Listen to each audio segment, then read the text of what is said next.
Bueno, nuevamente buenas noches, ingenieros. Bienvenidos a la clase del día de hoy de nuestro módulo 3 de SSNA versión 7. Vamos a continuar con nuestra sección 3, conceptos de seguridad en redes. Como siempre, la introducción, pues el modulito de introducción lo ven ustedes solos y vamos a arrancar desde el inciso 3.11 o 3.1, estado actual de la ciberseguridad, y 3.11, estado actual de los asuntos, o como el estado del arte en los temas de seguridad. Entonces, a ver, en cuanto a la seguridad o al estado del arte de la seguridad, nos dice la documentación básicamente que los delincuentes informáticos en estos momentos cuentan con una gran cantidad de herramientas que les permiten realizar todo tipo de ataques. De hecho, más adelante hay una comparación entre el nivel técnico requerido y las herramientas que vamos a utilizar. Nos dice que los cibercriminales están llevando el malware a niveles de sofisticación e impacto sin precedentes. Se están volviendo más expertos en el uso de técnicas de sigilo y evasión para ocultar su actividad. Por último, los cibercriminales están explotando brechas indefensas en la seguridad. A ver, esto es cierto. Hoy en día hay una gran cantidad de técnicas de hacking, hay una gran cantidad de técnicas de vulneración de la seguridad. Sin embargo, también hemos visto la proliferación eh, de muchas personas que con poco conocimiento técnico, pero que van a blogs de internet y a foros y a videos de YouTube y aprenden a usar herramientas, empiezan a hacer hacking sin tener en realidad conocimiento de lo que están haciendo. ¿Listo? Sin embargo, en temas de seguridad nosotros debemos concentrarnos en lo siguiente, en los activos, que son los, digamos, los términos de seguridad más usuales. Los activos es toda aquella cosa que pueda ser de valor en términos de infraestructura y tecnologías de la información en nuestra compañía o en nuestra organización. Eso incluye a las personas, a los equipos, a los recursos y sobre todo a los datos. Otro término importante de recordar es la vulnerabilidad. ¿Y qué es una vulnerabilidad? Una vulnerabilidad es una debilidad que tiene un sistema o en la implementación o el diseño del sistema y que puede ser explotado eh, por un atacante malicioso. Puede ser explotado y comprometer la seguridad nuestra. Por ejemplo, una vulnerabilidad común es que muchos dispositivos tienen una contraseña de administración predeterminada y muchos administradores de red no la cambian. Entonces es una vulnerabilidad no propia del equipo, sino es una vulnerabilidad inherente al diseño y a la manera como acostumbramos a implementar los equipos.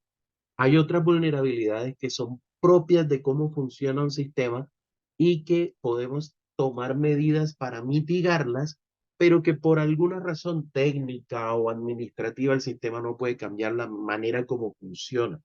¿Sí? Por ejemplo, la manera como funciona el TCP, la manera como funciona el UDP, la manera como funciona la resolución de direcciones de capa 2, todo eso tiene vulnerabilidades en su proceso. La manera como los routers intercambian información de enrutamiento, todos esos procesos tienen vulnerabilidades inherentes a su diseño. Y pues tomamos medidas para mitigar, pero no podemos eliminarlos. Ahora, una amenaza es un peligro potencial para los activos o los datos de una empresa funcional de enrutamiento, dice ahí. Bueno, para una empresa o una funcionalidad de enrutamiento. Esta sección les voy a recomendar si es posible que la leamos en inglés. Una amenaza. Entonces nos dice que una amenaza es un daño potencial a una compañía o sus activos de datos o la funcionalidad de la red. Un exploit. Un exploit es básicamente un mecanismo que toma ventaja de una vulnerabilidad. Estos exploits son técnicas para aprovecharse de una vulnerabilidad o incluso los encontramos en formas de software, de scripts en Internet. Encontramos exploit para tal vulnerabilidad. Ahora, esos exploits generalmente cuando ya encontramos un exploit, público, generalmente el sistema va a estar parchado para que no lo podamos aprovechar. Y para aprovecharlo, tocará irse a versiones viejas del sistema, es decir, empezar a hacer un reconocimiento de la red, un reconocimiento de los equipos para determinar que el sistema es un sistema antiguo, una versión que no está actualizada y que podamos atacar mediante ese exploit. Por ejemplo, sitios web muy viejos tienen una vulnerabilidad que se llama SQL injection. Bueno, incluso sitios web nuevos que están mal diseñados también, en la cual usted puede enviar comandos de SQL arbitrarios a través del uso de formularios que están puestos en el propio sitio web. Entonces, hay frameworks modernos para evitar eso. Versiones modernas de WordPress, versiones modernas de los frameworks de Java, versiones modernas del .NET que filtran todas esas cosas y nos protegen eh, de ser atacados, por ejemplo, por eh, SQL injection. Mitigación. A ver, la mitigación son todas las contramedidas que nosotros implementamos o las medidas de seguridad que implementamos y a estas medidas de seguridad se les llama generalmente contramedidas. O sea, conocemos cuál es la vulnerabilidad, conocemos el riesgo o la amenaza y entonces tomamos medidas de protección como mantener el sistema actualizado, como filtrar los datos que recibimos en un formulario para que no nos ataquen con SQL injection, como poner un límite de conexiones en un servidor web, ese tipo de cosas. Y a todo ese conjunto de contramedidas nosotros le llamamos mitigación. Y riesgo.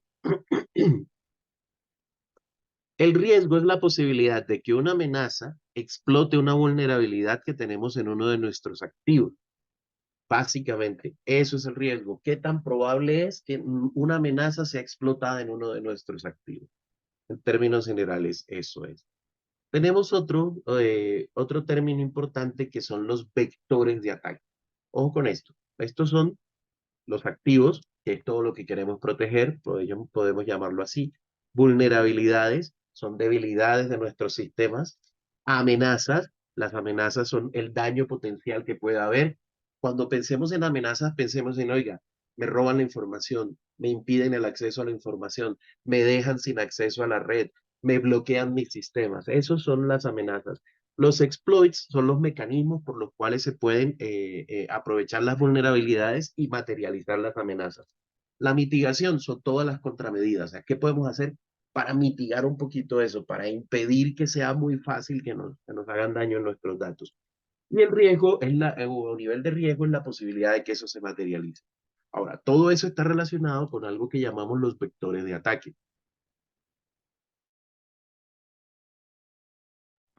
¿Qué son los vectores de ataque? Entonces, los vectores de ataque son todas aquellas rutas o caminos o los mecanismos, pensemos como en el procedimiento, ¿sí? Los pasos que debe seguir un atacante malicioso para aprovecharse de una vulnerabilidad y explotar una amenaza en nuestros sistemas. Es básicamente lo que puede hacer. Ahora,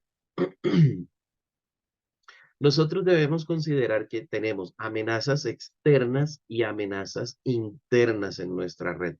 Las amenazas externas son todas aquellas que provienen del exterior de nuestra red y las amenazas internas son todas aquellas que provienen del interior de nuestra red, si nos concentramos solamente en la seguridad de red. Ahora, un usuario interno, como un empleado, puede accidental o intencionalmente robar una copia de información o de datos confidenciales en un medio de almacenamiento removible o a través de correo electrónico o a través de un software de mensajería o cualquier otra medida de seguridad. Entonces, ¿cuál es la debilidad aquí? Hombre, la amenaza que el empleado tiene ciertos privilegios a acceder a cierta información. ¿Cuál es si lo comparamos con esto, esa sería nuestra vulnerabilidad. El activo, pues la información a la que él puede hacer. La amenaza que él pueda intencional o inadvertidamente distribuir esa información que es confidencial. ¿Cómo lo va a hacer? A través del uso de mensajería, que sería el exploit en este caso.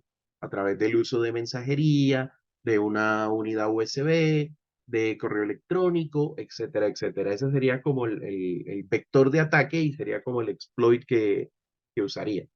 Mitigación. ¿Qué mitigaciones hay? Ustedes ven que en las compañías desactivan las unidades USB, se prohíbe el envío de correo desde ciertos computadores, se prohíbe el acceso, se desactivan las unidades de almacenamiento, los servidores, por ejemplo, no traen unidades quemadoras de DVD, ni unidades de disquete, ni absolutamente nada de eso.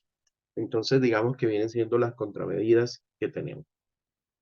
Ahora, puede comprometer los servidores internos o la infraestructura de red de nuestros dispositivos. Puede desconectar una conexión de red crítica y causar el mal funcionamiento o la caída de nuestra red. Y puede conectar un drive USB infectado en un sistema corporativo, con todas las consecuencias que esto trae. Y todo eso, un usuario al interior de nuestra organización, que es donde generalmente solemos prestar menos atención, pero es un punto crítico.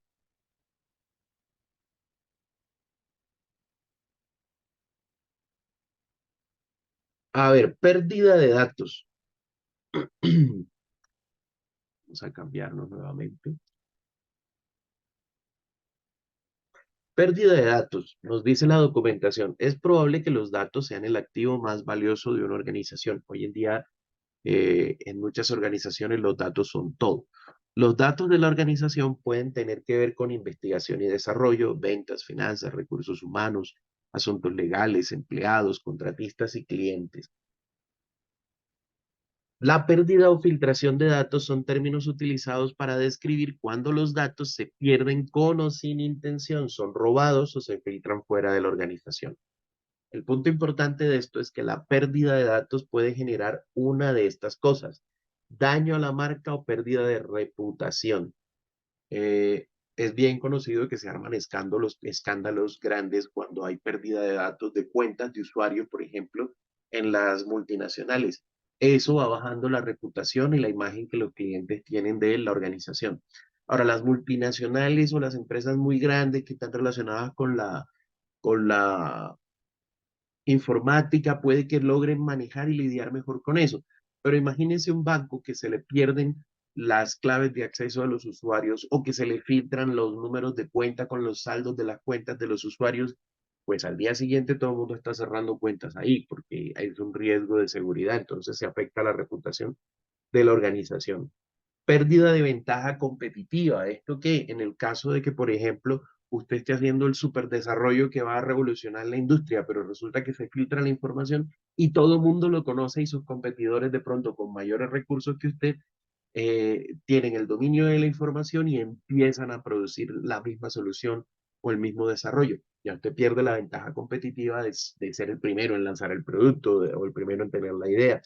Pérdida de clientes, pérdida de ingresos, acciones legales que generen multas o sanciones civiles. Efectivamente, hay leyes en todos los países, las leyes de protección de datos que sancionan cuando las empresas no manipulan adecuadamente o cuando permiten filtraciones de la información de sus usuarios. Incluso en Colombia tenemos regulación al respecto. Costo y esfuerzos significativos para notificar a las partes afectadas y recuperarse de la transgresión o recuperarse del ataque. Efectivamente, volvamos al caso del banco, eh, se vulneran las cuentas de los usuarios, pues no basta solo con bloquearle la cuenta a los usuarios, sino que hay que empezar una campaña rápida para llamarlos e indicarles qué hay que hacer, ¿sí?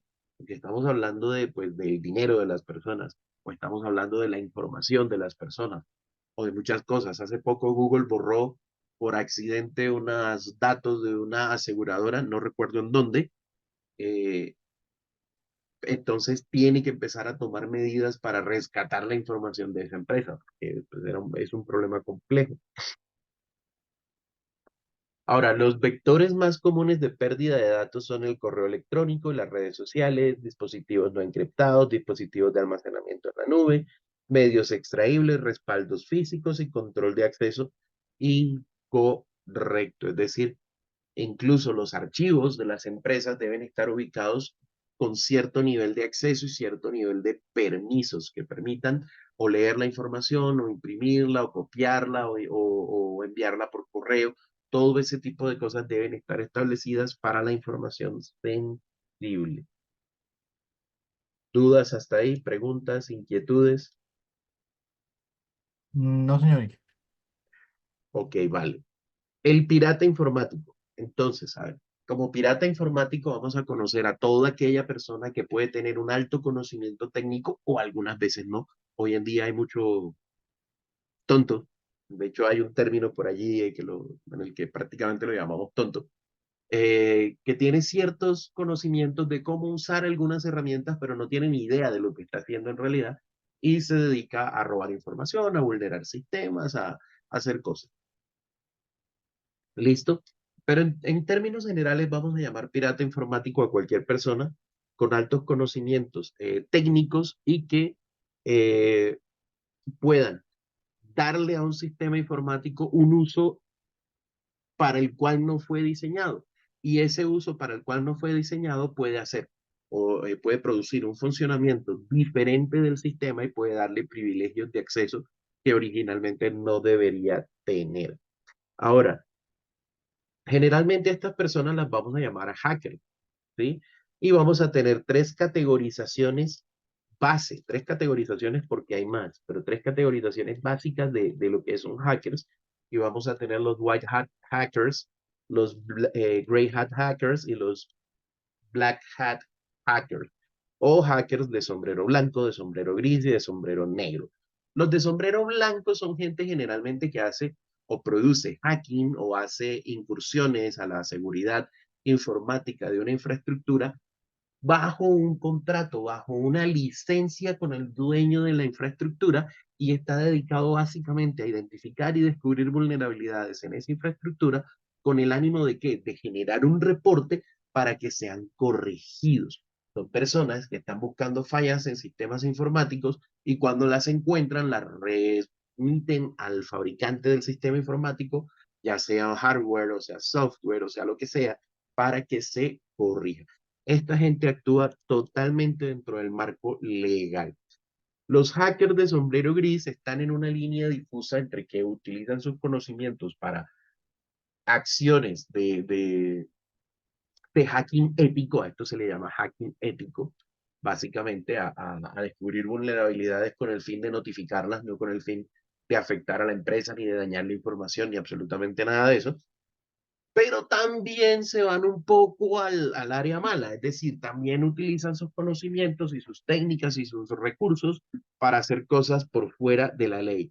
Y está básicamente el hacker de sombrero negro, que es aquel que tiene propósitos que pueden ser simplemente de reconocimiento, que tiene propósitos de económicos, es decir, que hackea sistemas para apoderarse de información y venderla, que hackea sistemas para hurtar datos bancarios y aprovecharse de ellos, que hackea sistemas con el fin de cobrar rescate por la liberación de los datos, que hackean sistemas por fines simplemente de reconocimiento, cogen y hackean la página del Congreso de los Estados Unidos y ponen ahí su nombre, el hacker Roger Rabbit, y entonces se crean un nombre en la comunidad hacker simplemente por eso.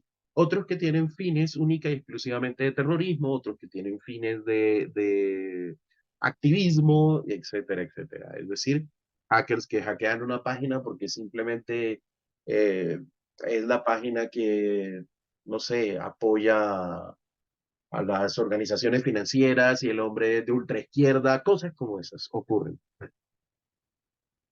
¿Listo? Ahora, evolución de los hackers. Como les decía, hay distintas clases de hacker o distintas clasificaciones, incluso dentro de esos tres grupos que tenemos principales, los de sombrero blanco o hackers éticos, los de sombrero gris que trabajan en los dos lados del yin yang, en el bien y en el mal, y los hackers black hat, que son los hackers que generalmente los vamos a conocer como crackers también, ¿sí? Que son aquellos que es totalmente ilegales. Pero vamos a tener otras clasificaciones dentro de estos grupos como los script kiddies. ¿Qué son los script kiddies? Son gente que usa herramientas que cualquier otra persona desarrolló, es decir, son personas que no tienen un conocimiento técnico en realidad, no saben cómo funciona una red, pero saben que hay una aplicación que les puede servir para bloquear un router. Saben que hay una aplicación que les ayuda a enviar un correo electrónico y que si la persona en el correo electrónico lo abre, le puede hackear el computador. Ese tipo de hackers los llamamos script kiddie. Ahora, no necesariamente quien usa esas herramientas es un script kiddie, ¿sí? Muchos hackers éticos, pentester, black hat, incluso de los más duros, usan esos mismos scripts. La diferencia es que tienen el conocimiento técnico, saben qué están haciendo, saben qué está pasando, tienen un objetivo claro y si el script o la aplicacioncita que están usando, la herramienta que están usando, les da una respuesta no usual, entienden por qué, pueden modificar la herramienta, pueden generar sus propios scripts, incluso no necesitan de un script, pueden enviar comandos manualmente o información manualmente porque tienen un gran conocimiento técnico acerca del sistema que están hackeando. ¿Listo? Agentes de vulnerabilidad. Eh, Estos agentes, por lo general, nos dice la documentación aquí, son hackers de sombrero gris que intentan descubrir debilidades y descubren ataques y los reportan a proveedores, a veces por permisos o recompensa. Hacktivistas. Los hacktivistas son aquellos que hacen hacking por motivos de activismo, activismo político, activismo social, activismo religioso. Entonces ataco las páginas del Vaticano porque yo soy musulmán, ataco la página de la policía porque yo soy antipolicías, ataco, no sé, las páginas del ministerio de no sé qué porque hay una nueva ley que va a salir que no me gusta, ese tipo de cosas generalmente. Los activistas tienen una característica, pocas veces actúan solos, generalmente son organizaciones de hackers que se dedican a una causa específica, el caso de Anonymous y ese tipo de organizaciones. Delincuentes cibernéticos, estos son hackers de sombrero negro que trabajan por cuenta propia o trabajan para grandes organizaciones cibercriminales. Curiosamente, aquí en Colombia hay organizaciones delincuenciales que se dedican al robo de información bancaria.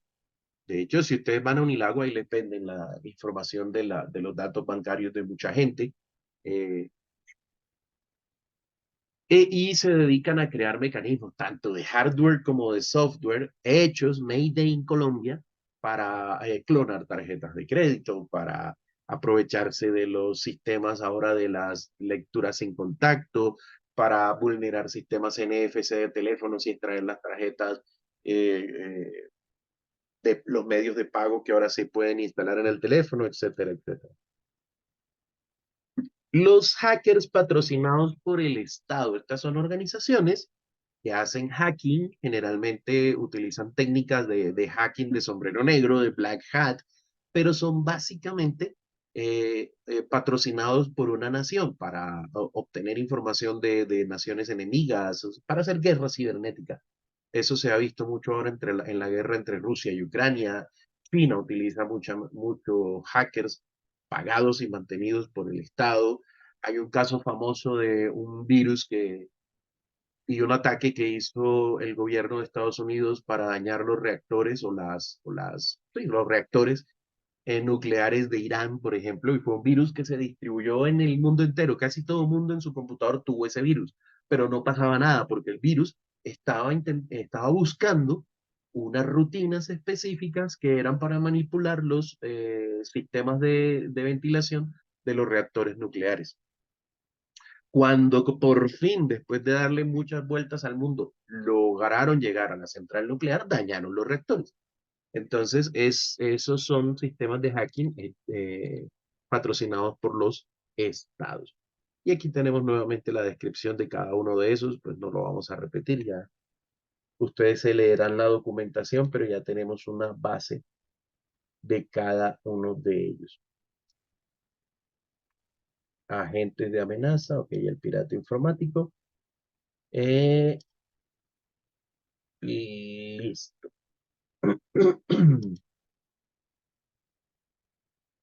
3233. Herramientas para actores de amenaza. Vamos a mirar este video.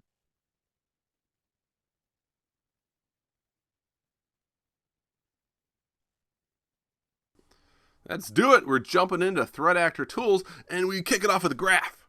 Yes, this graph is a quick history lesson, but what it comes down to is back in the day, the sophistication of our attack tools, the power, the coolness behind them all, was low. Which means in order to successfully perform an attack, you would have a good amount of technical knowledge. But nowadays, as our tools become much more powerful and sophisticated and much more automated, the sophistication of the tools is high, and the technical knowledge that the users need in order to perform attacks will be low. So, those threat actors, they need less knowledge nowadays to do the same amount of power, if not more, attacks against targets. So some of the tools that we can talk about, they're called penetration testing tools. We'll start here with password crackers. And a password cracker is all about being able to perform password recovery for somebody, whether that person wants their password recovered or not. With wireless hacking tools, we can talk about surveying wireless networks and then looking for vulnerabilities in order to take advantage of it. Now, for example, one of the tools would be ViStumbler. I loaded up on my machine, scanned all the access points around me. This is a live scan running right now since the numbers are changing. But what I can take a look at here is every single wireless network nearby that I can detect, and I can see the authentication mechanism that has been chosen by that wireless network, whether it's open and I can jump on, or WPA2 Enterprise, or WPA2 Personal. Maybe there'd be a weapon here. I can even see the encryption that has been chosen, and also manufacturer of the wireless device. And by using this information, I could then try to look for vulnerabilities to crack through that network. As we continue on, we can talk about network scanning and hacking tools, and this allows us to probe network devices and more, and even look for open sessions and TCP and UDP sockets and port numbers to jump on. We'll cover more of that with Nessus later on. With packet crafting, we can look at custom building a packet to make our way through a firewall that's trying to block us from gaining access to another network. With packet sniffers, we shove Wireshark right into here. We can try to capture and analyze packets, and we can even save that capture for later. With rootkit detectors, as a threat actor, we'd want to try to break around this and not be detected, but this is a directory and file integrity check. It looks for things that have been maliciously modified and also can be maliciously active. We have fuzzers that are going to be submitting invalid, unexpected, or just random data, and the idea here is to try to get a system to crash and break through a vulnerability. We have forensics tools which can be used to recover data. They can be used to pull back files that have been deleted, whether somebody wants them pulled back or not. We have debuggers to try to reverse engineer our binary files and when writing exploits. Pretty much is a lot of the computer science behind the scenes. We can have our hacking operating systems, which include things like Backtrack and Kali. They're specially designed OSs preloaded with penetration testing tools. We have our encryption tools, which can encrypt data and make it ciphertext so it can't be read, whether the user wants their data encrypted or not, and the threat actor decides to give the key to decrypt it or not. We have vulnerability exploitation tools, which are awesome. These are tools that can identify whether a remote host is actually vulnerable to an attack. And a good example of this thing would be, which is Nessus. And I have this loaded up on my machine. I scan my network, and we can see all these devices getting little reports back. And one of them has red, and that happens to be my firewall. So if I click on my firewall, and I can click on that red critical issue, what I'll find here is the Unix operating system on my edge firewall, my network, it's no longer supported. Which means if there's any new security patches out there for issues, I'm not getting it. Solution is to upgrade to a version of Unix OS that's supported. I should do that. That's cool to know. What are these attack types that threat actors will take against me? Well, eavesdropping attacks. Using a tool like Wireshark, a threat actor would be able to capture network traffic and listen to it. They can even save the capture and open it at a later time to study it. With data modification, we take it one step further. It's not just listening and capturing data, but it literally is capturing data and altering it without the sender or receiver knowing. With IP address spoofing, a threat actor can pretend to be whoever they want to be. They can choose the source IP address on their message and send this message out across the network. Password-based attacks, anybody can do this. There's tons of tools out there. But if a threat actor can discover a valid user account, then they can have the same rights as a real user, and they can then try to escalate their privileges. Now, one example of a password-based attack would be having password and username lists and using these lists with a tool. For example, there's a tool known as THC Hydra, and you could take a username list and a password list, and you combine them together, and you knock on a front door that's, say, 150,000 times. Well, in this case, I have a text file that has 10 million passwords in it, and a text file with 10 million usernames in it.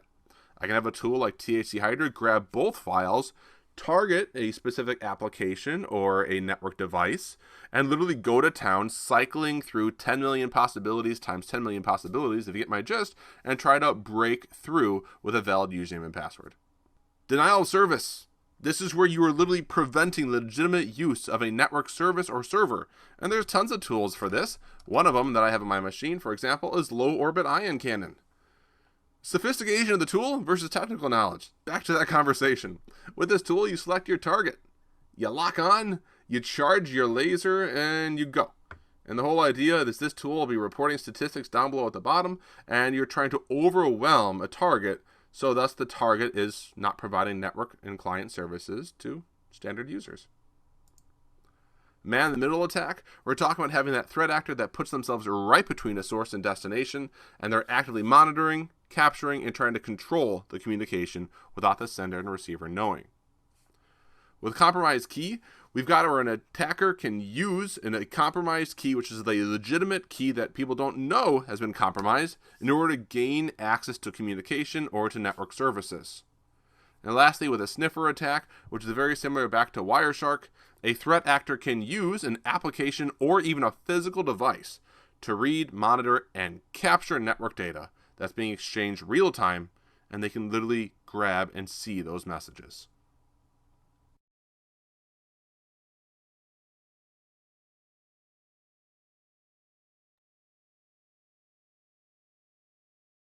¿Alguna pregunta acerca del video?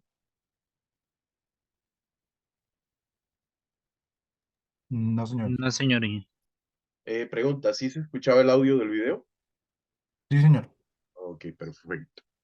Bueno, estos temas que siguen, como ven, es lo mismo que tenemos, lo mismo que teníamos en el video. Malware. Descripción general del malware. El malware es básicamente software que está diseñado con fines de piratería, con fines de hacking. Es básicamente eso. Vamos a ver esta animación que tenemos aquí y nos muestra que las vulnerabilidades principales de las estaciones de trabajo de los usuarios finales son virus, gusanos y ataques. Vamos a hacerlo manualmente. Son virus, gusanos y ataques de caballos de Troya, las vulnerabilidades principales de las estaciones de trabajo. A esto le llamamos los endpoints o los dispositivos finales, básicamente.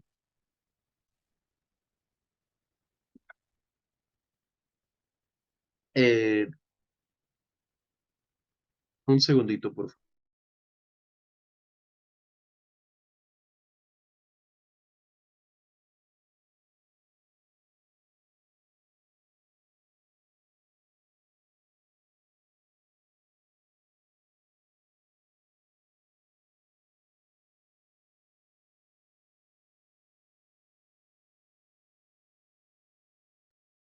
Bueno, entonces, disculpa por eso. Teníamos que un virus es un software malicioso que ejecuta una función no deseada, específica y generalmente dañina en un equipo. Y tenemos que un gusano ejecuta código arbitrario e instala copias de sí mismo en la memoria del equipo infectado. El objetivo principal de un gusano es replicarse a sí mismo automáticamente y esparcirse por una red de un sistema a otro. Un virus es cualquier software, como vimos aquí. Un virus es cualquier software malicioso que ejecuta una función que no queremos. La diferencia con un gusano, que también es un virus, es que el gusano, aparte de ejecutar funciones que no queremos, tiene la función de replicarse a sí mismo. Esos se esparcen. Si usted conecta una memoria, él detecta y ahí se va en la memoria y a los computadores donde usted lo vaya metiendo, se va replicando. Si usted envía correos electrónicos, no todos los gusanos usan los mismos medios, ¿no? Pero pueden. Si usted envía correos electrónicos, se va como un adjunto oculto ahí en su correo electrónico y cuando su receptor recibe el correo electrónico, allá también queda infectado y etcétera, etcétera, etcétera. Se puede bloquear de todos los mecanismos posibles. Y un caballo de Troya, que sigue siendo un virus, generalmente es un software que se instala en su máquina y abre lo que conocemos como una puerta trasera. ¿Qué quiere decir? Que generalmente permite que se ejecute control sobre su equipo. Permite que se ejecute control de manera remota sobre su equipo y puede robar información, aunque a estos que roban información les tenemos otro nombre. Entonces, los virus pueden modificar o dañar o eliminar archivos de su PC, causar problemas de arranque en el equipo, capturar y enviar información confidencial a los atacantes, acceder a las cuentas de correo electrónico y utilizarlas para propagarse, permanecer inactivo hasta que el atacante lo requiera. Y tenemos diferentes tipos de virus. Virus del sector de arranque. A ver, los virus del sector de arranque son virus que se copian eh, en el sector de arranque de los discos duros. Cuando lo llamábamos, cuando teníamos discos duros de estos mecánicos, había que se dividían en pistas y sectores, la forma como se organizaba la información. Había una pista y un sector o una pista, la que se llamaba el track cero o primer track del disco. Ahí se solía leer el sistema de arranque del sistema o el cargador de arranque del sistema operativo. ¿Qué hacía? Que ahí se instalaba ese virus y lo primero que iniciaba era el virus en lugar de nuestro sistema operativo. Hoy en día, como contramedida para eso, tenemos las unidades UEFI, tenemos el arranque seguro y tenemos una cantidad de cosas. Entonces, hoy en día es menos común encontrar virus del sector de arranque. Virus del firmware. Bueno, en el UEFI, en todo el tema de UEFI, podemos encontrar virus que se copian en el firmware de los discos o en el firmware de nuestras máquinas. Virus de macros. Los virus de macros son virus que se incrustan en archivos que tienen la posibilidad de ejecutar scripts, como por ejemplo los archivos de Office. Y ustedes saben que en Office podemos usar Visual Basic for Applications y crear aplicaciones dentro de Excel, dentro de Word, dentro de PowerPoint, con ese sistema, o con ese lenguaje de programación, con esas macros que se ejecutan ahí. Estos virus están diseñados para ejecutarse dentro del entorno de ejecución de macros de esos programas. Y no solamente el Office, el AutoCAD y muchos otros programas permiten eso. Y ahora incluso el Office tiene unas versiones que permite el uso de Python. Entonces tendremos más virus de ese tipo. Virus de programas. Estos son virus que se acoplan al binario o al ejecutable de una aplicación válida. Por ejemplo, el virus llega a su computadora, identifica que usted tiene el Word instalado, vamos a volver a Office, y se asocia con el archivo ejecutable del Word, es decir, modifica el .exe o el binario, el archivo que se ejecuta del Word, lo modifica, ¿para qué? Para que cuando arranque Word se arranque una copia del virus nuevamente cada vez que usted ejecute ese programa. Y los virus de scripts son virus que atacan al intérprete del sistema operativo que se utiliza para ejecutar scripts, es decir, atacan al intérprete de comandos del PowerShell, del CMD en el caso de Windows, o al intérprete de comandos de Linux, en el caso de Linux será el Bash, el SH, el que estemos utilizando. Pero son básicamente scripts, no es código compilado, es decir, no es un archivo binario, es un archivo que usted abre y puede ver los comandos que está ejecutando. Ahora, nos dice la documentación que los actores de amenaza utilizan caballos de Troya para comprometer a los hosts. Un troyano es un programa que parece útil, pero también transporta código malicioso. Generalmente estos troyanos los vamos a encontrar en juegos gratis, en aplicaciones para activar el Office, cracks para activar Windows, aplicaciones de calculadora, la aplicación de no sé qué rollo en el teléfono celular, esas aplicaciones del teléfono celular que uno cree que son la maravilla porque son gratis, entre comillas, ¿no? Y aparte de ser gratis no tienen ni publicidad, pues ese tipo de aplicaciones generalmente tienen un troyano, es decir, mientras usted usa la aplicación, le está dando acceso a su dispositivo, ya sea el computador, el teléfono celular, la tablet, al atacante. Tipos de caballos de Troya. ¿Qué tipo de caballos de Troya vamos a encontrar? Los de acceso remoto, que son los que mientras usted lo usa, permiten el acceso a su máquina, ¿sí? Eh, y el acceso puede ser cualquier cosa, y son aplicaciones que no son ni muy difíciles de crear. Yo, por ejemplo, el otro día para un proyecto, no para nada de hacking, me hice uno que se instala y va enviando periódicamente fotos de lo que usted está haciendo en su computadora. ¿Sí? Si mueve el mouse, a dónde lo mueve, si qué teclas pulsa, todo eso lo envía. Pero eso, como es una aplicación con otros fines, no es fines de hacking, pues también me permite hacer el control remoto del equipo y moverle el mouse, cerrarle ventanas, hacerle cosas remotamente al equipo. Envío de datos son aplicaciones que están ahí escuchando y hacen eso que les acabo de decir. O enviar imágenes de su pantalla o enviar sus pulsaciones de tecla, con el fin de que de robarse sus datos. Destructivo, con el fin de dañar o eliminar cosas de su sistema operativo. De proxy, el caballo de Troya usará la computadora de la víctima como dispositivo fuente para lanzar ataques y realizar otras actividades ilegales.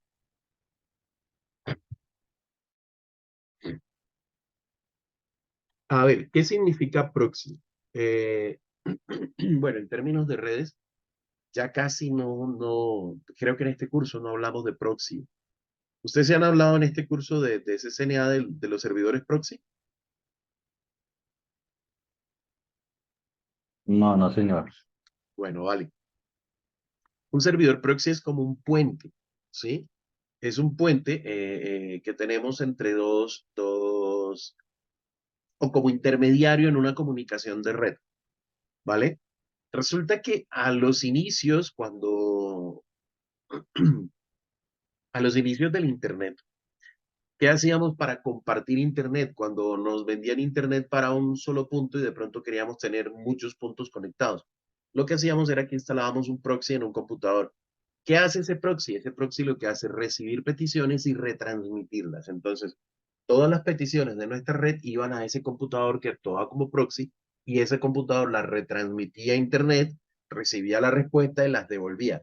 Algo parecido a lo que hoy en día hacemos con NAT, pero con la diferencia de que un proxy tiene caché y tiene todo eso. Eso todavía se usa. Lo usan dentro de las organizaciones para para varios fines, para filtrar tráfico, para no sé qué. En este caso, ¿para qué se hace? Se hace, por ejemplo, para ocultar las direcciones. Es decir, yo hago el ataque desde un sitio, pero simulo que se está haciendo desde otro sitio.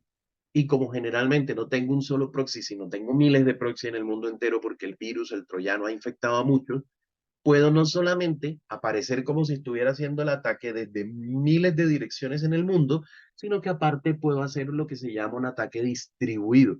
¿Qué significa? Que yo envío el ataque una sola vez a mis equipos proxy y esos equipos todos al mismo tiempo van a hacer el ataque a la máquina que les indique. FTP. FTP es un servicio de transferencia de archivos. Entonces, un troyano FTP habilita la transferencia de archivos entre el equipo comprometido y los equipos remotos del atacante. Desactivador de software de seguridad se explica por sí solo. Es un caballo de Troya que coge y desactiva el antivirus, el firewall y todo este tema. Denegación de servicios. Básicamente está creado para denegar la utilización de la red. Y keylogger o registrador de teclas es muy parecido a este de envío de datos. Un keylogger o registrador de teclas es básicamente un aplicativo que nuevamente son cosas muy fáciles de hacer si uno sabe programar, que registran las teclas que usted pulsa en su computador y con eso pueden hacer búsquedas dentro de esos archivos de registro que luego el caballo de Troya envía al atacante. Pueden buscar cuando usted digitó una contraseña, perdón, una cuenta de correo electrónico y buscar lo que digitó después y muy probablemente es la clave. Buscar cuando usted digitó algo parecido a un nombre de usuario y mirar lo que digitó después y probablemente es la contraseña de la página donde estaba ingresando.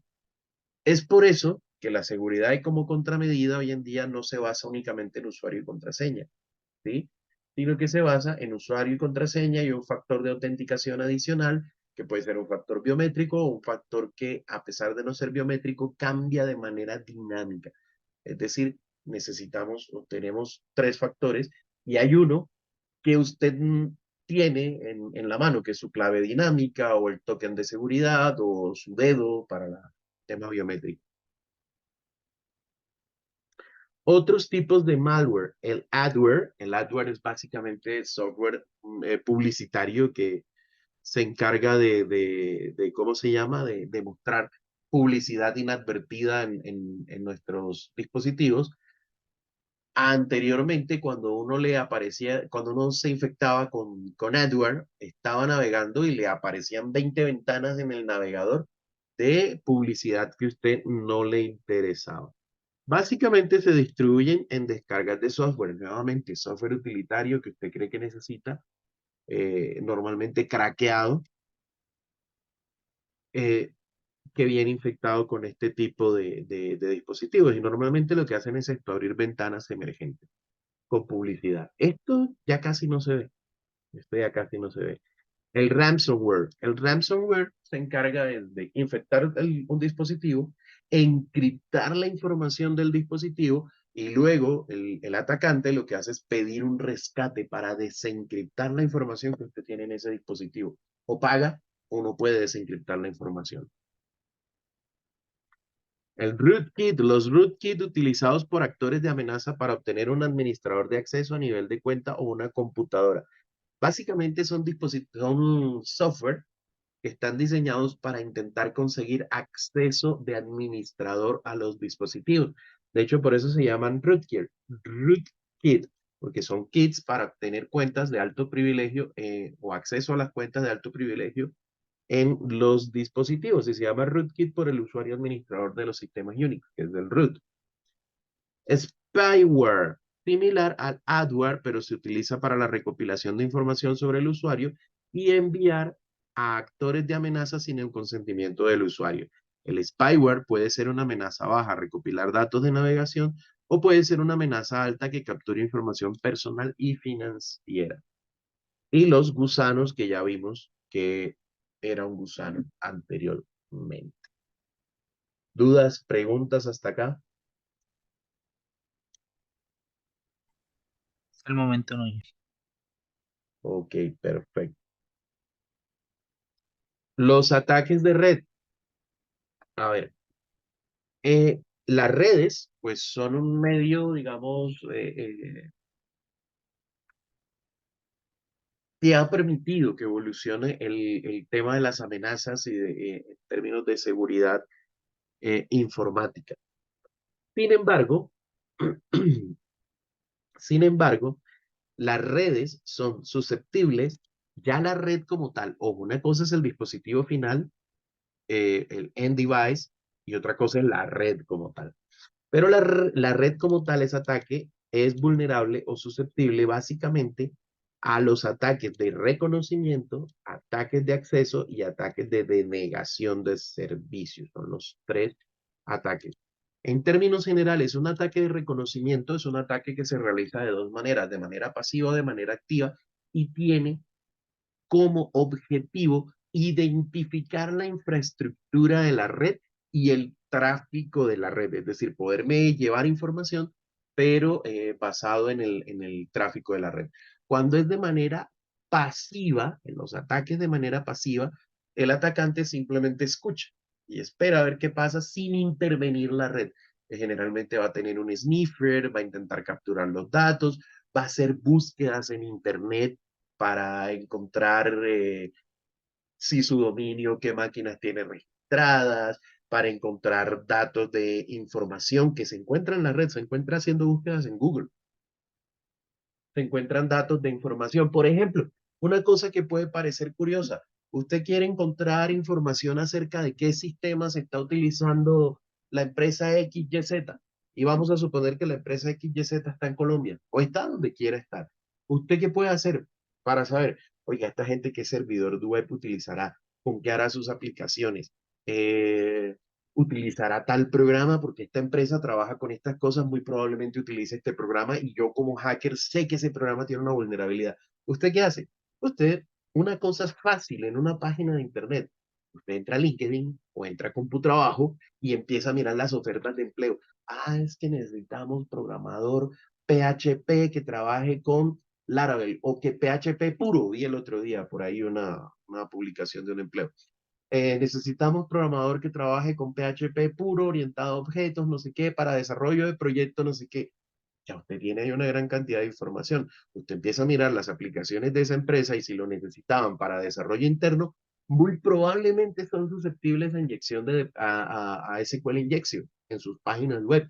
¿Por qué? Porque están trabajando con el PHP puro y si el programador no es un programador experimentado, o es un programador experimentado, pero que no tiene conciencia la seguridad en el ciclo de desarrollo de software, muy probablemente va a tener ciertas vulnerabilidades. O mire, es que necesitamos, eh, no sé, necesitamos persona desarrollador o necesitamos administrador de redes con experiencia en Amazon, no sé, en Amazon S3, se me olvidó cómo se llama el sistema de almacenamiento de discos de Amazon. La gripa me está matando. Bueno, ¿qué pasa? Que ya usted sabe que ellos usan eso. Entonces, eso es un reconocimiento pasivo. Usted no tuvo que intervenir en la red. El reconocimiento pasivo, ¿qué característica tiene? Que es más lento, porque usted tiene que esperar que cosas pasen, usted tiene que buscar información, usted tiene que... Pero es más seguro, ¿por qué? Porque no lo van a detectar, o sea, usted no, difícilmente lo van a detectar porque usted no está interactuando en la red. Reconocimiento activo. En el reconocimiento activo ya usted intenta hacer un escaneo de puertos. Bueno, listo, ya yo sé cuál es la IP de la empresa, entonces voy a escanear los puertos, a ver qué puertos tienen abiertos. Voy a entrar a la página web y voy a verificar qué tipo de servidor tiene, cosas como esa. Ya ahí es más probable que cuando usted esté haciendo un escaneo de puertos, el firewall lo detecte, los sistemas de prevención de intrusión y detección de intrusión, que son sistemas para la seguridad, lo detecten y empiecen a hacer rastreo a su IP y todo ese rollo. Entonces, pero sigue siendo escaneo. Los de acceso intentan obtener acceso a la red, es decir, usted intenta loguearse como un usuario legítimo en la red basado en cosas.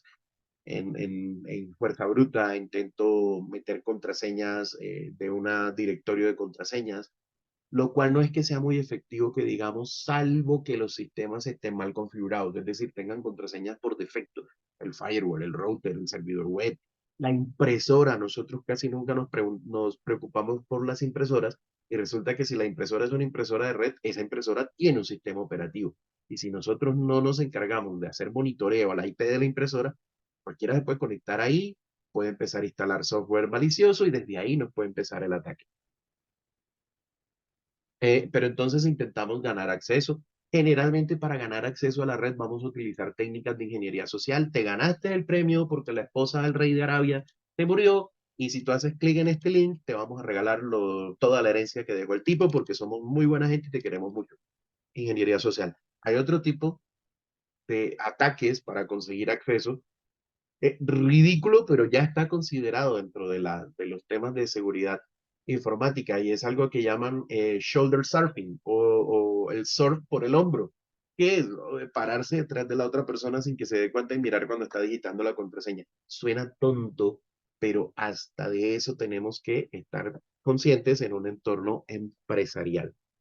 Y los ataques de denegación de servicio que tienen por objetivo impedir que la red le ofrezca sus servicios a los usuarios legítimos.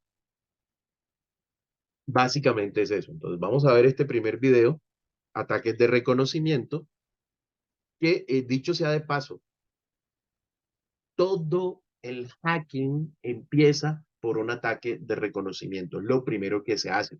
De hecho, militarmente, En términos de guerra, es lo primero que se hace, reconocimiento de la zona y del enemigo. Entonces, lo mismo pasa en seguridad informática. Vamos a ver el video. It's time to get real. We're going to jump into common network attacks.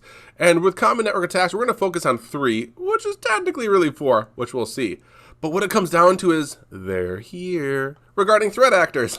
So let's kick it off. We've got our 3 common network attacks that exist. Number 1 being the reconnaissance or the recon attack. And this is all about gathering information and learning about vulnerabilities that exist in a system.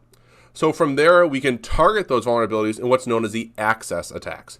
With an access attack, you're trying to take advantage of those vulnerabilities or weaknesses, and they could be in things like authentication or file transfer protocol, web services running on port 80, port 443.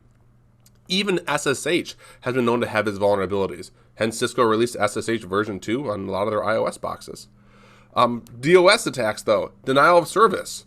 Having a multi-million-dollar business is great, as long as people, which are the users and customers, can reach your network services and reach the web server, be able to transfer their money, make purchases, and literally be able to use your environment. Denial of service is all about having a disruption of network services. So let's jump in deep on these. We're going to go ahead and get into recon attacks first. And there's many different types of reconnaissance attacks that could occur. But where they really start with is like a storyline. We're going to have a threat actor perform some type of query of a target. And for that, it could be something as simple as a who is. So we can start by me going to research.domaintools.com up there in my URL. And I'm going to just go to cisco.com as my whois lookup. I'm going to get more depth information on cisco.com. If I scroll down to the bottom here, we're going to be able to see that I get this whole whois record. Domain name is cisco.com, the registry domain. I get dates and times. I even get information regarding location and phone numbers and even their email address. This gives me a huge amount of information regarding the company, and there's actually ways that I can get more information than this. So this would be my initial level 1 beginning step of reconnaissance for the company of cisco.com. Now, continuing onwards, though, we can do something like a ping sweep of a targeted network. And there's tools that are readily available for things like a ping sweep, one of them being right here, for example. And there's a tool that you could use. And I just did a ping sweep on a local network, but I also went further than that, and I did a port scan. And I pulled back multiple devices that were live and responded on the network with a ping sweep, along with different ports that are currently open on those devices. From there, I can research these ports and services and try to see if any vulnerabilities exist. With that idea in mind, I can use vulnerability scanners, actually target them at those live IP addresses, and see what comes back regarding applications, operating systems, service packs that all exist. Then finally, we can actually start running exploitation tools to take advantage of those vulnerabilities.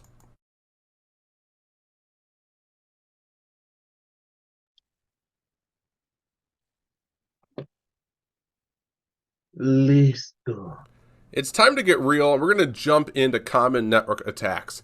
And with common network attacks, we're going to focus on A ver. Ataques de acceso.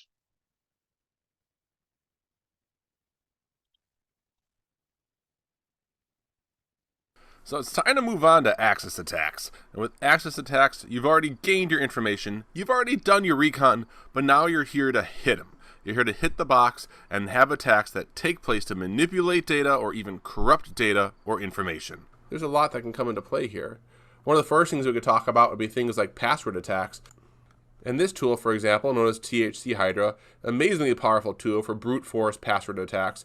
It can target many different services. For example, Telnet, FTP, HTTP, IMAP for email, POP3 email, Cisco authentication, Cisco enabled passwords. You name it, this tool is great for pen testing. And that's what it should only be used for, is penetration testing on a legal standpoint. So we've got password attack tools. We've got tools for spoofing. You can pretend to be anybody you want regarding MAC addresses using MAC address spoofing tools, as long as even pretending to be a DHCP server. We can exploit connections by using trust exploitations. We can redirect traffic to other targets. We can use man in the middle beautifully, just via spoofing some MAC addresses and using DHCP. And of course, we can overwhelm targets and try to get data out of them by using buffer overflow attacks. There's so many different things out there. Social engineering was kind of like made this number 4, kind of just like slides in there. But social engineering allows us to take advantage of the human nature of individuals. Whether we're talking about pretexting, trying to confirm the identity of somebody by asking them, is this, Mark Jones? Oh, it is? Great. Now I've just learned that Mark Jones is at this phone number that I just called. We can use things like phishing to disguise ourselves as being someone else. Also, we can do things such as spam, where we send garbage email with the hopes of getting someone to click, and if they click, we can then try to take advantage of them. One of the common things we can talk about would be tailgating, where we have secure physical doors. And you walk in, being a threat actor, holding a cake in one hand and balloons in the other. Do you really think someone's going to slam the door in your face and say, well, you got to take out your ID card and scan it to get in? Or do you think they're going to hold the door open for you? That's the idea of tailgating and having a threat actor quickly follow through. Impersonation can be done as a physical individual, but also even in the terms of the internet. So we did our first query regarding Cisco, and we got to see some info about Cisco and the domains that they own. Well, what if we wanted to create an email and pretend to be Cisco HR? Well, I can go to Google Domains here, and I could actually say, let's see what's available with the name of Cisco. And for the cost of about $12 a year, I believe, there we go, $12 a year, I can purchase ciscosystems.business. And then I can make an email. And this would be completely illegal and horrible. And the email would say, it's time to update your payroll. We need to reconfirm all direct deposit accounts. And I can literally have them click on a link, and the link would be ciscosystems.business. Instead of .com, it'd be .business. And it would look really legit. And I would do my best to be social engineer extraordinaire. I would steal some email signatures to make it look even more professional, have a picture of myself down at the bottom like, hey, Happy, this is your HR person. But please click on this link, go to ciscosystems.business, and upgrade your direct deposit information. And then the evil threat actor that you are would steal all those routing and account numbers and literally have their way with accounts.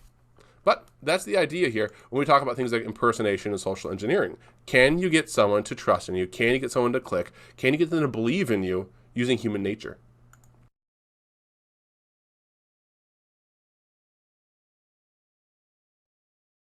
¿Dudas hasta ahí? No, señor.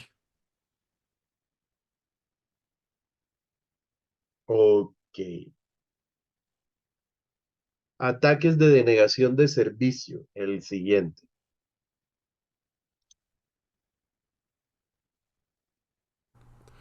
What about those threat actors that just want to watch the world burn? Maybe this is part of another escalated attack. Maybe this is part of a big grandiose scheme. Or maybe literally this is a political act of just, we need to take down this target because we don't like what they're doing right now. Well, regardless of the agenda of a threat actor, denial of service or DOS attacks can be rather detrimental. A denial of service attack is an attack that's going to interrupt network services. This can stop users, it can stop devices, or even crash applications from being able to function. Now, there's two ways that usually goes about this. With an overwhelming amount of traffic, which means an enormous amount of data at a high speed rate is hitting a target, whether that target is a user, or it's a server, or it's even a network intermediate device. That target's unable to handle that amount of data, so then it cannot respond to legitimate requests from legitimate users. Besides just an overwhelming amount of data hitting a target, a denial of service could also be where maliciously formatted packets are being created and are being sent at a target, and that target doesn't know how to handle that message. Because it doesn't know how to handle the message, it causes an error condition, and then that targeted device cannot again respond to legitimate requests. Now, we can change this denial of service attack to be a little bit different, and that's called the DDoS, which is a distributed denial of service. And this is where we have multiple sources of threat actors, all hitting a target at the same time. The common way this is done is using a botnet or zombie. And a zombie is going to be an infected host. And this infected host is part of the overall collective that's being used by a threat actor to target a specific device, whether it's a user or a network device or an application. This is commonly seen on places like the dark web, where we can talk about the ability to rent a botnet full of zombies, and for a specific time and specific amount of throughput, being able to hit a target.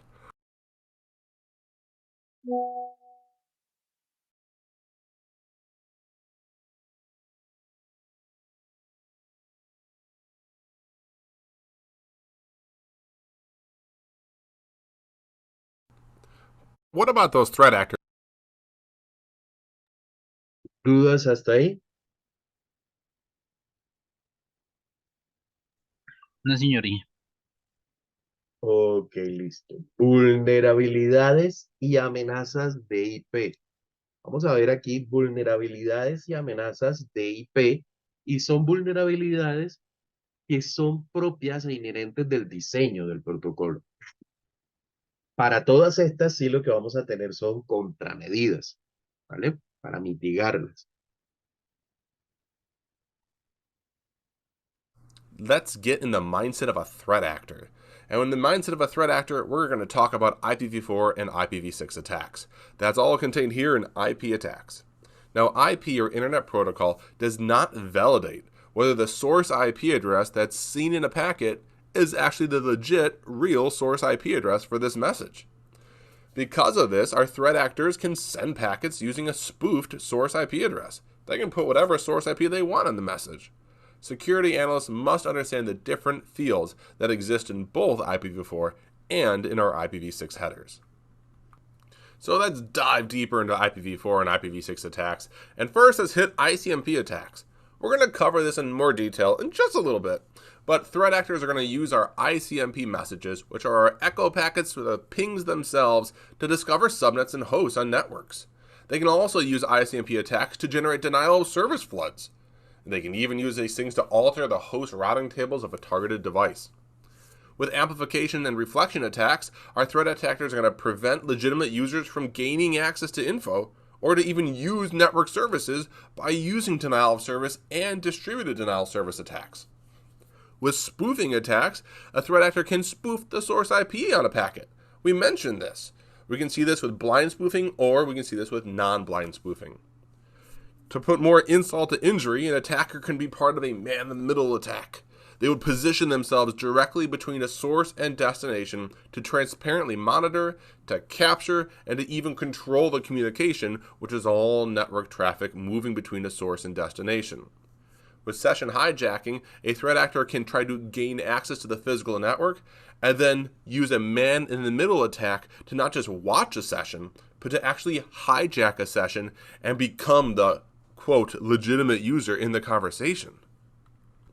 So we dive deeper then into ICMP attacks themselves. And threat actors are going to use ICMP attacks for recon and for scanning. Now this is commonly used for gathering information. They want to map out the network topology. They want to discover which hosts are actually active and reachable.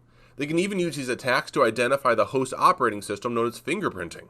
You can even see the service pack that they're being used.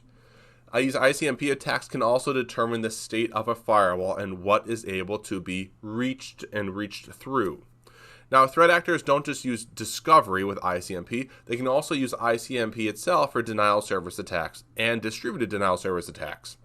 And our networks should have strict ICMP ACLs deployed to filter ICMP traffic on the network edge and throughout the network topology where it should not be allowed. Now, ICMP attacks themselves have a variety of different, let's say, uses, but commonly it's going to be for host verification as well as denial of service. And that's usually the ICMP echo request and the echo reply, which is the standard echo messages you have with a ping message. With ICMP unreachable messages, we can use these to perform network recon and scanning attacks. With mask reply, we can try to map an internal IP network. With redirects, we try to lure a targeted device into sending all of its traffic through a compromised device that then utilizes a man-in-the-middle attack. And with router discovery, we try to inject bogus route entries into the actual routing table of a targeted host. Just imagine the outgoing possibilities of a targeted host having bogus route entries inside of it. Now, we like to talk about what's the real use and tools, and here is one of them. Low orbit ion cannon. This is an older tool that's still been useful. There's a variety of flavors of it now. We have X over IC, high orbit ion cannon, and there's even some more advanced tools like Hulk, but that goes more to the application layer and not so much here at layer 3. But with tools such as low orbit ion cannon, they even allow you to connect your client to an IRC server and remotely control your low orbit ion cannon client. Pretty much this is installing a voluntary botnet that you're able to then utilize with zombies to do low orbit ion cannon. Now, we're not endorsing this tool. This is only for ethical and legal purposes for use for things like research.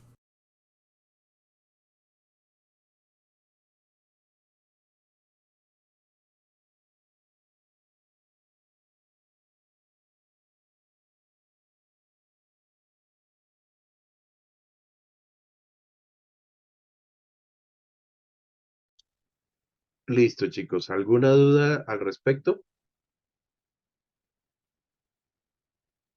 No, y que por el momento no. Vale. Vulnerabilidades de TCP y de UDP.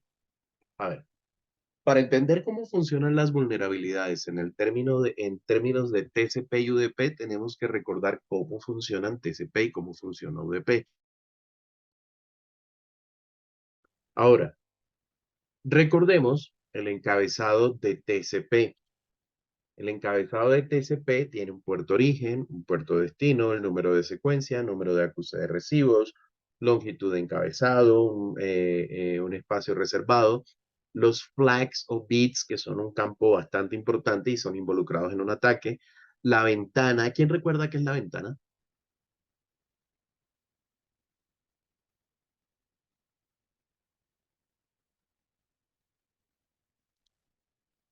¿Quién recuerda para qué es el campo de ventana?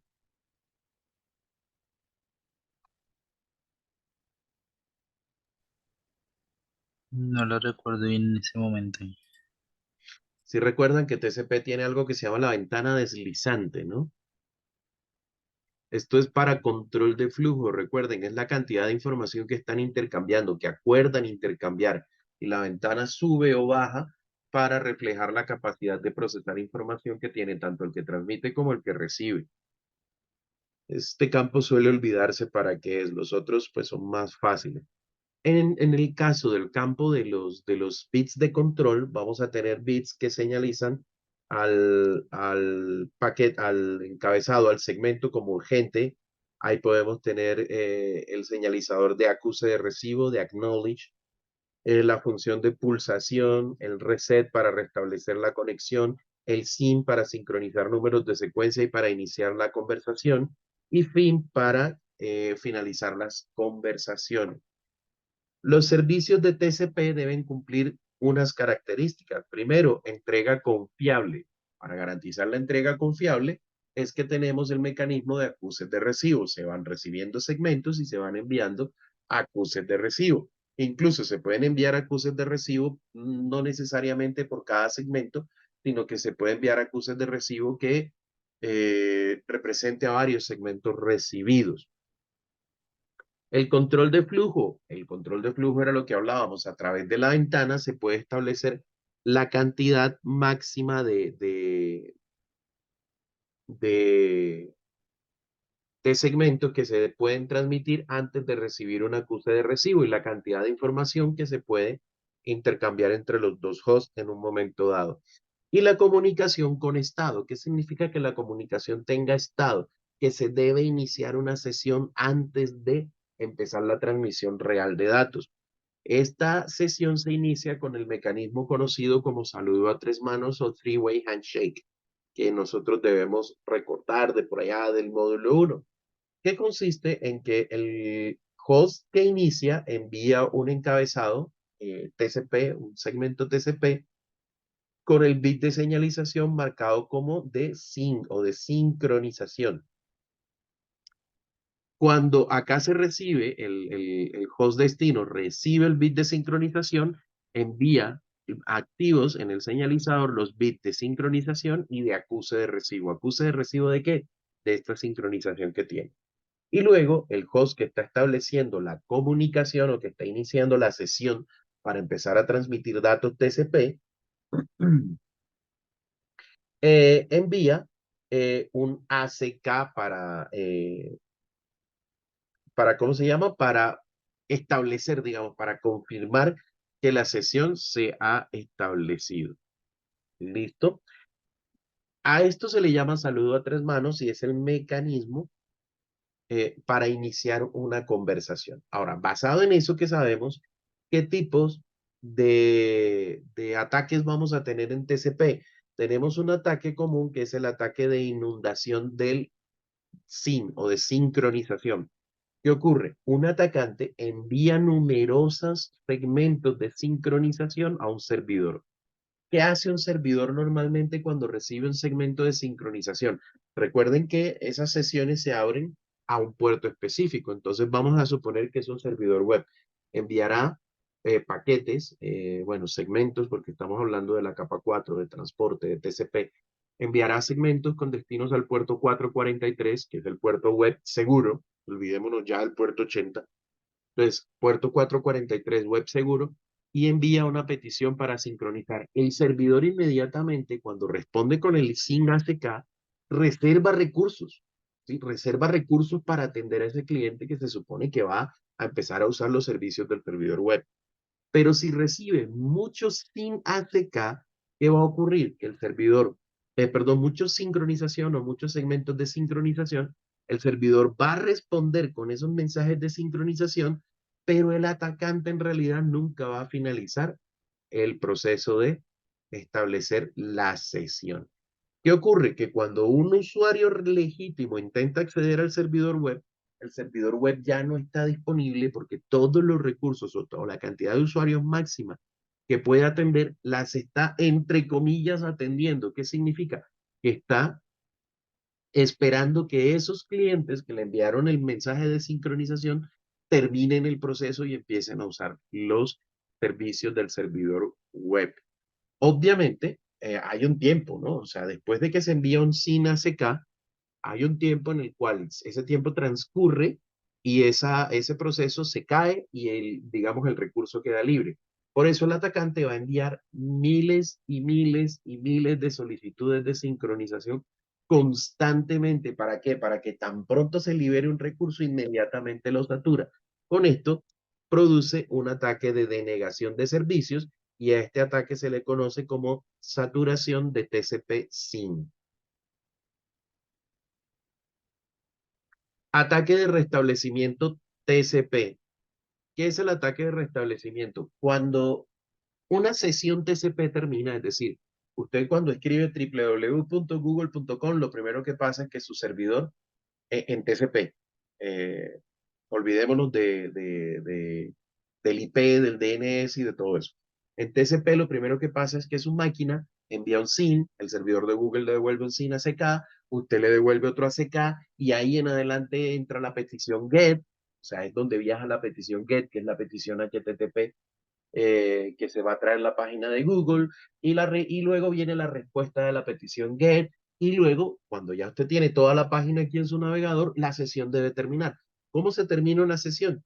Pues te envía un mensaje o un segmento con el bit de fin activo en el campo de señalización. El servidor responde con una ACK de ese fin. Luego responde también, luego de haber enviado el ACK, también envía otro mensaje de fin y luego usted le responde con un ACK y ahí terminó la sesión. ¿Esto por qué se hace así? Hombre, porque no sabemos si la sesión es tan simple como una petición GET donde me cargó la página y ya, o si estoy descargando un archivo, ¿sí? Del servidor web. Entonces, este proceso se hará cuando se finalice la transmisión de datos del archivo. Se hará el cierre de la sesión. Ahora, ¿qué ocurre? Este es el mecanismo normal, pero si en algún momento se envía un segmento con el bit no de fin ni de ACK, sino el bit de reset activo en el campo de señalización, la conexión se corta abruptamente. Entonces, ¿qué hace un atacante? Un atacante inyecta en la red falsificando los datos o falsificando la identidad de cualquiera de los dos hosts, inyecta en la red un segmento con reset y tumba la comunicación que estaba en ese momento o la sesión que en ese momento estaba activa. Y pues el cliente tendrá que volverlo a reiniciar. Pero si el atacante inyecta muchos segmentos reset, pues todas las comunicaciones que inicie se van a cancelar inmediatamente. ¿Dudas hasta ahí?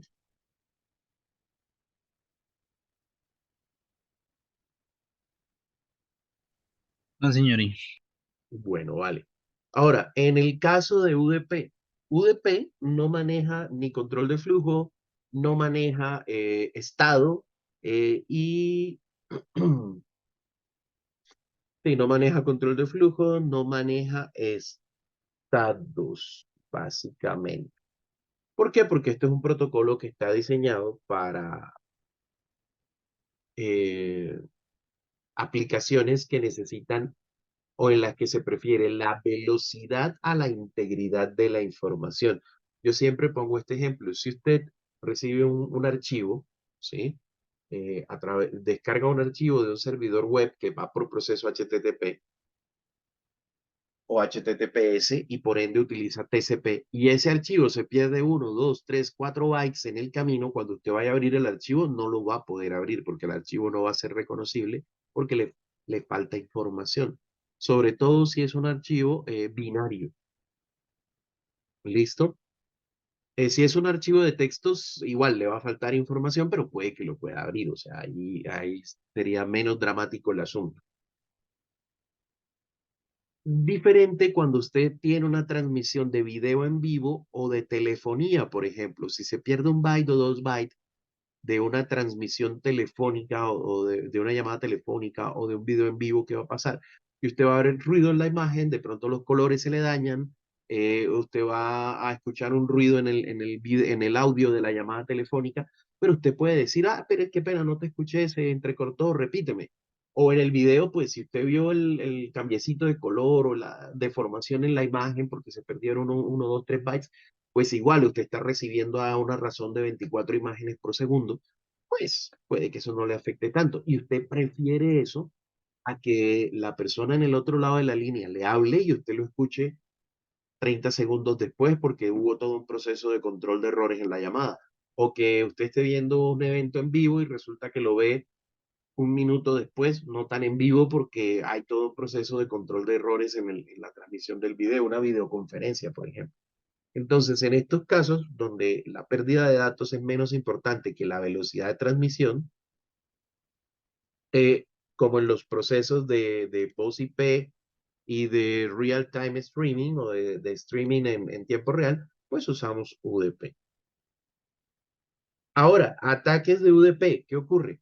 Como UDP no valida puertos, UDP no valida puertos, uno de los ataques que se puede hacer es la inundación de un puerto UDP, es decir, usted puede empezar a enviar cantidades ingentes de información al puerto UDP específico con el fin de saturar el servicio. Y otra cosa que usted también puede hacer es que puede simple y llanamente falsear el puerto que va en un segmento UDP y hacer parecer que el segmento viene o el datagrama, que también es un segmento, pero suele llamarse datagrama cuando es de UDP, suele venir de una IP o de un puerto diferente al puerto original. Ese tipo de ataques se pueden hacer con UDP. ¿Dudas hasta ahí?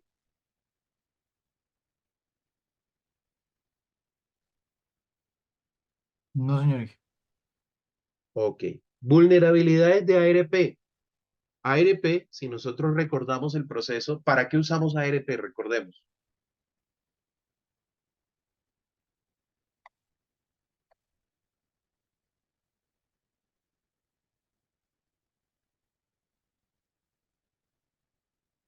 ¿Quién Y recuerda para qué usamos ARP? ese no es para buscar tabla de perdón, las MAC en las tablas de los ficheros. Exactamente. Address Resolution Protocol. Es para resolver nuestras direcciones IP a direcciones MAC. ¿Qué ocurre? Los switch hacen reenvío únicamente por dirección MAC. Los switch no hacen reenvío por direcciones IP. Ojo, estoy hablando de los switch capa 2. Estamos migrando a que los switch sean IP, ¿sí? Entonces, a que todos los switch sean IP. Entonces, muy pronto tendríamos switch capa 3 que sean capaces de hacer reenvío por IP y nos libraríamos de protocolos como el ARP. Pero el ARP y el protocolo de descubrimiento de vecinos en IPv6 funcionan más o menos parecido. Nos sirven para que el switch pueda hacer el reenvío que hoy en día hace por MAC, el switch capa 2. Pero generalmente nosotros lo que conocemos del equipo con el que nos vamos a comunicar es la dirección IP, no la dirección MAC. ¿Listo? Nosotros configuramos, y de nuestra impresora, por ejemplo, ¿qué configuramos en nuestro equipo? La dirección IP de la impresora. No configuramos la dirección MAC. Ahora, ¿qué ocurre? Para podernos comunicar necesitamos establecer la dirección MAC de ese dispositivo. Entonces, ¿cómo funciona el proceso ARP? Cuando un equipo desea enviar una solicitud, debe descubrir la dirección MAC y envía una ARP request. Ese ARP request es un paquete broadcast que se distribuye a todos los nodos activos en el switch, y el equipo que tiene la dirección IP para la que nosotros estamos haciendo la consulta ARP y va a responder con un mensaje de ARP Replay, una respuesta de ARP. Y aquí pasan dos cosas. La tabla MAC se actualiza tanto en el equipo como en el switch. En el switch se actualiza la tabla MAC del equipo que hizo inicialmente la petición, es decir, se asocia su dirección MAC con el puerto. Y también se asocia la dirección MAC de la respuesta con el puerto en donde está. En este momento, tanto el PC como el switch saben dónde, en qué puertos están las direcciones MAC de estos equipos. Saben cuáles son las direcciones MAC y en el caso del switch, el switch sabe en qué puerto las tiene. Y ahí tiene el tema de ARP tal como lo vimos. Ahora, ese funcionamiento permite que ocurra algo que se llama el ARP spoofing o el envenenamiento de la caché ARP. ¿Qué ocurre? El ARP spoofing se utiliza cuando tenemos que, o sea, o funciona de la siguiente manera. Tenemos el mismo proceso anterior. Este señor, PCA, quiere comunicarse con 192.168.10.1, pero no conoce la MAC, entonces tiene que empezar a buscarla. ¿Sí? Y el host atacante tiene la dirección 10 de nuestro PC y tiene la dirección de la 10.1, que es en nuestro router, que es con el que nos queremos comunicar. Este señor, el atacante, sí tiene las dos direcciones MAC. ¿Qué pasa? Que nuestro equipo con la dirección MAC, que en este caso será el router, en casos normales deberá responder con una ARP replay. ¿Para qué? Para que el equipo PCA conozca cuál es su dirección MAC y de ahí en adelante se puedan comunicar libremente. Pero cuando somos víctimas de un ataque de spoofing, ¿qué ocurre? Que este señor envía la ARP request y este señor, el atacante, le responde con una respuesta falsa. ¿Y qué ocurre? Esa respuesta o ese replay falso, que puede ser en respuesta a este replay o puede ser no solicitado también, que hace que PC1 ahora diga que la dirección MAC es bueno, la dirección toda terminada en E, o sea, toda en E, con todos sus dígitos en E. ¿Qué ocurre aquí? Que toda la comunicación que PCA vaya a tener con el router, que generalmente va a ser información que va a ir para otra red, va a pasar primero por el equipo del atacante. Es decir, cuando PCA quiera comunicar o enviar algo al router, lo va a enviar con la dirección MAC toda en E y va a venir al equipo del atacante. El atacante puede recolectar esa información y guardarla y al mismo tiempo puede hacer el proceso de reenviar la información al router realmente, porque él sí tiene en su tabla de direcciones MAC la MAC correcta del router, reenvía la información al router y cuando el router responde, no le va a responder a PCA. ¿Por qué? Porque la MAC de origen va a ser la MAC triple E, no la MAC E, no la MAC A, que es la MAC original. Le va a responder a este señor atacante y este señor atacante le va a replicar la información al PCA. En síntesis, tenemos la tabla ARP envenenada con direcciones falsas, ¿sí? O direcciones equivocadas, incorrectas, y el PCA puede que nunca se dé cuenta de que toda la información que está intercambiando con Internet está pasando primero por aquí. Y este atacante puede capturar toda la información y si es información que no está encriptada, por ejemplo, puede obtener datos sensibles de la empresa o del usuario. ¿Sí fui claro hasta ahí o muy enredado?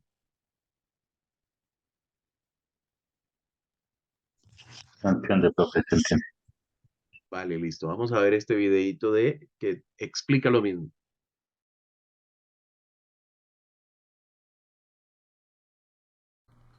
Welcome to ARP spoofing. This is gonna be great. To get started, I've got PC1 here that wants to communicate to the web server. PC1 is on the 192.168.1.0 network. The web server is on the 2.0 network. For PC1 to get there, we've got to make our way through this router, which is R1. R1 is acting as the default gateway of our network with IP address 192.168.1.254. R1 has the MAC address ending in 9902. So PC1's going to have to communicate with this router in order to make its way to the web server and get a response back. Now, quick recap of how ARP works. In order for PC1 to get to the web server, it needs to know the MAC address of its default gateway. So let me open up PC1, go to my command prompt, and we're going to do an ipconfig /all. And with our ipconfig /all, we'll see that PC1 has its MAC address of B0EE. It's got an IP address of 1.10, and it knows the default gateway IP address. It knows the router is 192.168.1.254. However, if I take a look at my ARP cache with an ARP space -A, there's nothing in there. It doesn't know the MAC address yet for router R1. So if I were to send out a message, like maybe I want to ping 192.168.2.100, that remote web server, the first ping's going to fail. And that's because my PC1 is resolving with a who is 1.254. And by the time that ARP resolution happens, the first ICMP ping message timed out. But that's okay. The other three were successful. And now when I check out my ARP cache for an ARP space -A, we can see that my default gateway 1.254 is known as MAC address 9902. Now this is awesome. Lab is complete. But what if it's not complete? Well, just to kick it off, one last thing to try out here. I'm going to open a web browser on PC1. And now that we have layer 3 reachability to that server, I'm going to go and use port 80 of TCP and hit that server at its IP address. And we have connectivity on port 80 using TCP. So this is great. But when does that threat actor come into play? Well, how about now? My threat actor, I'll open it up and go to my command prompt, has an IP address and MAC address already. And this is just a normal user on the network that has too much time on their hands, maybe. This user has a MAC address of 20A8. It has an IP address of 1.20. And it also understands that the default gateway is 1.254. But what if this threat actor wanted to be a man in the middle? Well, we can make it happen. I'm going to go ahead and go over to my router R1. And I'm going to go into my interface that's connected to this 1.0 network. I'm going to grab that MAC address. And then we're going to go back to that threat actor machine. And don't worry, threat actor, we're going to give you a gift. On the threat actor's interface, we're going to change its MAC address to spoof the MAC address of the default gateway. Now that it has the MAC address of the default gateway, let's have some fun. I would send a gratuitous ARP over to PC1. Because I don't have the ability to do that here in Packet Tracer, how about we send a constant ping? And this constant ping is going to be talking with the IP address of PC1. And you know what? Who's the source? Us. Us, threat actor machine, now with this spoofed MAC address, which would be the default gateway. And I want to show you something. On PC1, let's take a look at our ARP cache now. ARP space -A. We see that 192.168.1.20, hey, check it out, has that MAC address of the default gateway. And also, let's go over to the switch. Our Cisco networking switch. Let's verify our MAC address table. Show MAC address table, dynamic. And let's take a look at the MAC address learned off of port 2. And check it out. Off of port 2 is the MAC address now of the default gateway. So now what happens when PC1, which we're going back to right now, tries to browse the web? Open our web server up. Let's go back to 192.168.2.100. Enter. And it's just timing out. And you see there's no activity lights moving here at the top regarding this traffic. It's a timeout. But now comes the fun part. If our threat actor is running a type of analyzer for traffic, such as this network sniffer sitting here right outside, I can go into and click on one of those messages, and I can actually scroll through and read through the headers, as well as even be able to read through the data fields of the traffic. And what we can see here is the source IP was 1.10. That was PC1. The destination IP was meant to go to 2.100. Well, then how was it switched over to the threat actor? Because the switch thinks that off of port 02 is MAC address 9902. The spoof was successful. If I scroll down, you can see here in layer 4 info that this thing was targeting port 80, destination port 80, source port 1026. Man-in-the-middle attack, successful. And if we had better threat actor software, we could literally capture this data and at the same time be sending it onwards to the default gateway ourselves, acting like everything is just fine using a beautiful but unethical man-in-the-middle attack.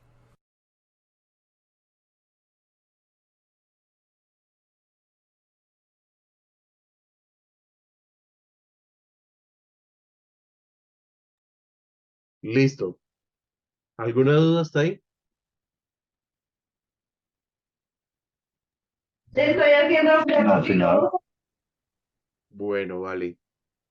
Nos quedan 7 minuticos. La clase hoy netamente teórica. Creo que podemos suspender ahí. Y venimos el lunes con ataques de DNS y vamos a ver mejores prácticas en redes. ¿Listo? Pero, Listo, Listo, Miguel. profe. Bueno, chicos, que tengan feliz resto de semana. El día de mañana les subo los videos y les envío por el grupo de WhatsApp los links. Ok, Listo, aprovechen para hacer Perfecto. el laboratorio que me tienen pendiente, los que no han enviado, y el segundo laboratorio que colocamos ayer. listo, perfecto. Listo, sí, señor. Listo, Miguel. Pues, que tengan feliz noche. Listo, gracias, hasta luego. Ok, hasta luego. Bueno, listo, profe. ay,